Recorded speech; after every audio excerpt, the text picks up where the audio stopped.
So it's that time of the year again when I tell you what I thought were the best movies of the year and you tell me that I'm an idiot and completely wrong.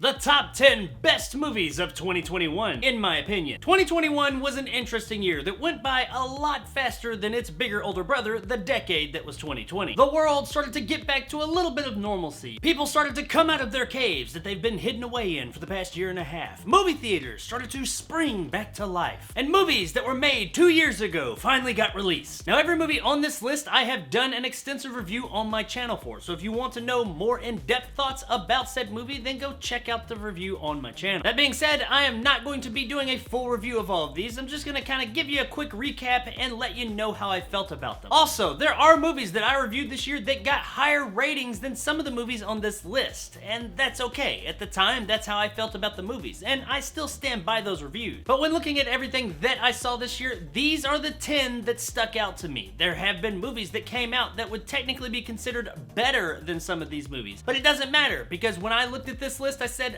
these are the 10 movies if I had to watch right now that I would want to watch. There are in fact movies that I rated my highest rating of unicorn that do not show up on this list. And there are also movies that I thought a lot higher of when they first came out that now, while I still do enjoy them, they didn't quite make this list either. Also, I think it should go without saying, but I'm gonna say it anyway, this is my list. Not your list, not his list, not her list, and certainly not that motherfucker over there's list. My list. This is the list of movies that I enjoyed the most this year. It's probably not going to line up 100% with anybody else's list out there. But that's okay. Different strokes for different folks. This is just me talking here. If you know my channel and you know my taste, then this shouldn't be that much of a surprise to you. Go ahead and let me know your top 10 down in the comments below because I'd be really interested to hear what you guys all like this year as well. Now, real quick, I have 2 honorable mentions. That would be Nightmare Alley and The Humans. Both of these movies are fantastic and you should absolutely check them out. And there was a feverish battle between these 2 movies for the 10th place spot until someone reminded me of what ended up being my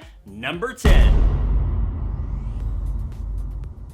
Beyond the Infinite 2 Minutes was a really interesting and very creative little comedy sci-fi. I had the pleasure of seeing this movie at the Nightstream Film Festival this summer and it was awesome. Its 2-minute time travel hook was extremely creative and this movie was just funny as hell. And not only was it funny, it was just a really good time. I didn't really know what to expect going into this movie, but it ended up being one of the most unexpected good times of the year. Now, this is a small movie, so not a lot of people have heard about it so far, but I really hope more and more people get some eyes on this thing and it gets out there because this is a crowd pleaser. This movie was just so much fun. It'll twist and bend your brain, but it never gets too far out there to where you don't understand what's going on. It was definitely the highlight of the Nightstream Film Festival and also of the year. Now we go from a little indie to a high-profile family flick with number 9.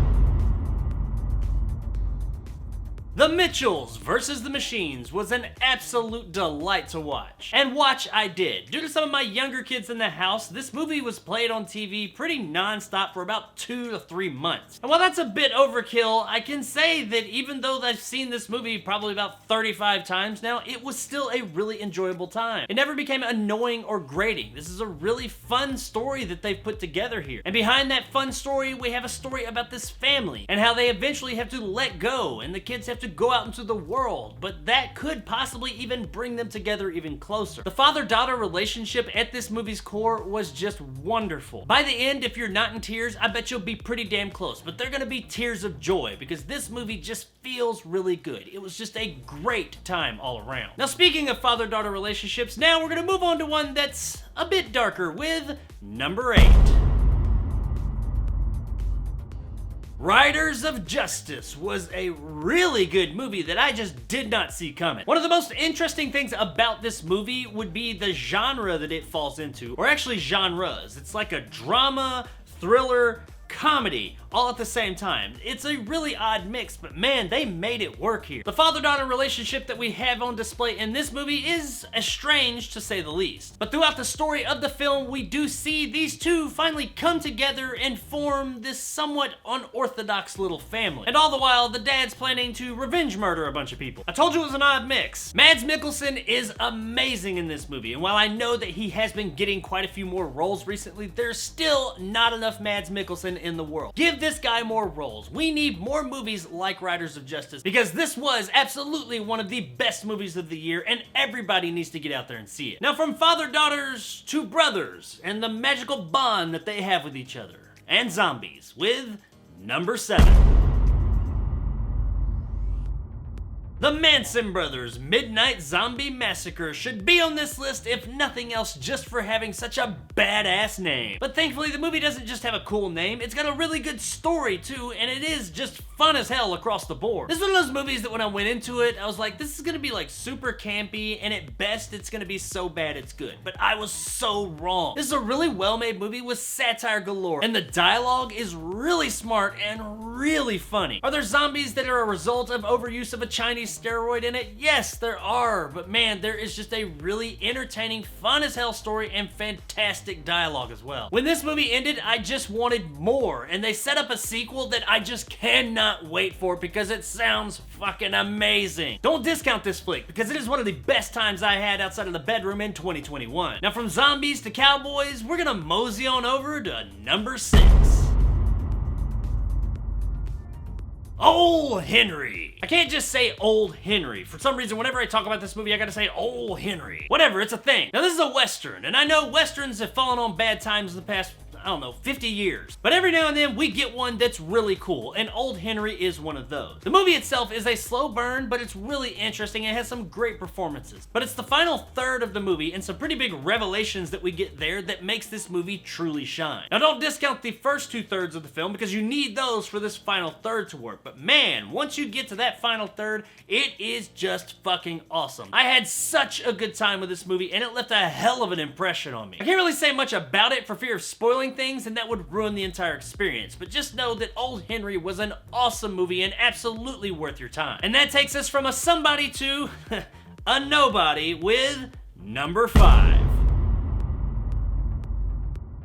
Nobody takes Saul from Breaking Bad and makes him John Wick, and it was fucking awesome. Now, the John Wick comparisons just can't be denied with this movie. There are a whole lot of people behind the camera that worked on John Wick that also worked on this film. They are very similar in tone. However, the story's not the same. Granted, it is similar. We got this badass who's kind of laying low, and he comes back because some bad guys get involved in their life somehow, and, you know, we get to see badass be just fucking badass. That's pretty much what the movie is, and that's kind of what John Wick was. But you know what? John Wick was really fucking cool, and this movie is really fucking cool too, and it tweaks the formula just enough to keep it interesting. That and Christopher Lloyd was just fucking cinematic gold in this movie. If you haven't seen Nobody, then go check it out tonight, and you'll have a really great time with it. So this next one needs no introduction. It was the biggest damn movie of 2021 by a long shot, so you probably already know what I'm talking about, but I still gotta do this intro thing, so here we go with number 4.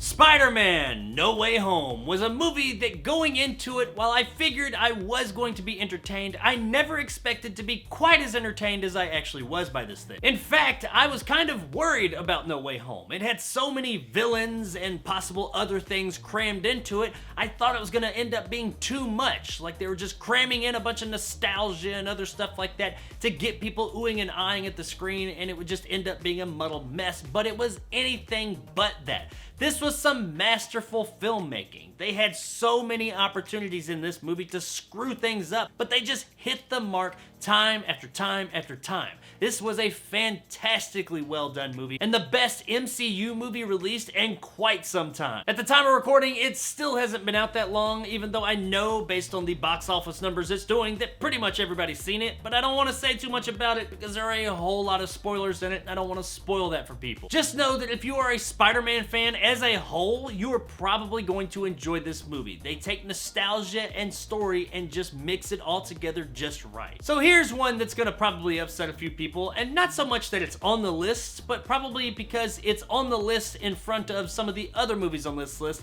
most notably the one that I just talked about, and that would be number 3.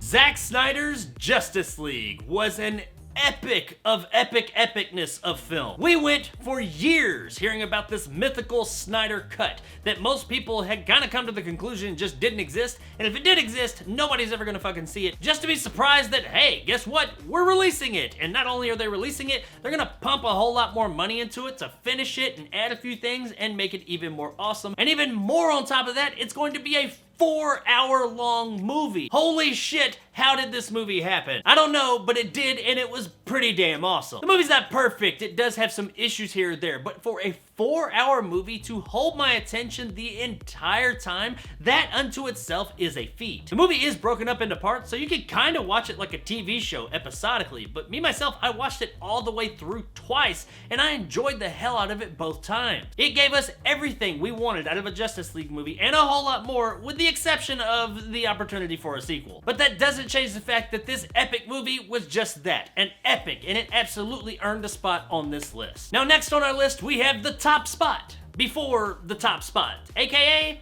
number 2. The Last Duel was the best damn movie of the last 10 years that nobody saw. The box office disaster that was this movie was a travesty. This movie is excellent in pretty much every sense of the word and deserves to be seen. It really deserves to be seen on the big screen, but honestly, I'd be happy if people would just see it at home. This movie just needs to be seen. It was so good all around. There's not very much you could find to complain about this movie. It was excellent, which shouldn't come as a surprise because it's Ridley Scott, and Ridley Scott has proved to us time and time again the guy knows how to make epic movies, and that's what he did here. But not just an epic movie, an extremely interesting, complex story to go with that epic movie. How the hell the guy told the same story in the same movie 3 different times and made each time even more interesting than the last, I'll never know, but he did it. Thinking back to this movie, there's not one thing that I can put my finger on and say that was the best part. It's just the whole fucking movie. It's very reminiscent of Rashomon, and if you don't know what that is, check it out too. But if you do know what that is, you know how awesome that movie was. This movie is like a new version of that, and it is just amazing through and through. This movie deserves to be seen. Please, for the love of God, if you have not seen The Last Duel, it is on home video now. As soon as this video is over, go see where you can rent it, buy it, whatever, and go watch this movie because it is absolutely excellent. And the only reason that it's not in the top spot this year is because of one thing and one thing only, and that is number 1. The Matrix Resurrect. I'm sorry, I couldn't help myself. Space Jam, a new. Alright, for real this time. Dune Part 1, I think that's what we're calling it now, but when I saw it, it was just Dune. Was not just a film, but an experience. The book that Dune is based on is extremely dense, detailed, and nuanced. And I honestly just didn't see how they would be able to tell that story in a movie, or even 2 movies for that fact. But Villeneuve did manage to tell at least half the story with one movie, and believe me, after reading this book, you'll see that that is quite the feat. Are there things that are different from the book? Yeah. Are there things that are left out? Of course. Is everything perfect in it? Of course not. Is it a masterpiece? Absolutely. This is one of the most beautiful and imaginative movies ever put to the screen. As you see the things happening in this movie, they look so real and lifelike that you're thinking to yourself, I know that's not real because it can't possibly exist in real life, but oh my God, my eyes are lying to me because I look at this and it just looks like it's actually there. It looks so real, so vibrant. It's blowing my mind. It's like I'm looking at something that I know can't exist, but it's right there in front of me and does. Add to that the excellent epic story of Dune that they nailed here in my opinion, and you've got something really special. Like I said earlier, you don't just have a movie, you have an experience. And while yeah, it sucks that we don't have part 2 yet, but it is coming, it doesn't change the fact that Dune, or Dune Part 1, whatever you want to call it, is absolutely fantastic and definitely, in my opinion, the absolute best movie of 2021.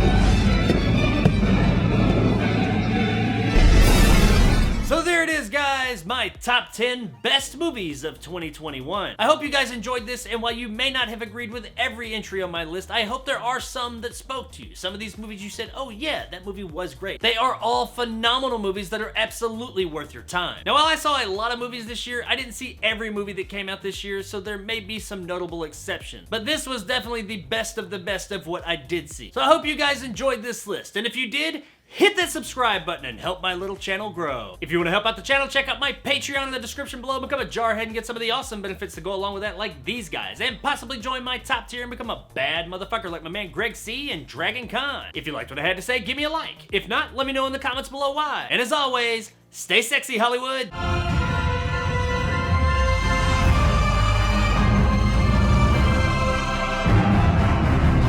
So now that we got the top 10 best movies of 2021 out of the way, in my opinion, now it's time for that other list that I have a sneaking suspicion people actually look forward to more than the top 10 best. You know which list I'm talking about. That one list that nobody wants to admit that they actually like because it seems kind of mean, but we all kind of like seeing it. We like hearing people talk about these particular movies that maybe weren't the best movies of the year. Oh yeah. That one's coming, and it's gonna piss some people off.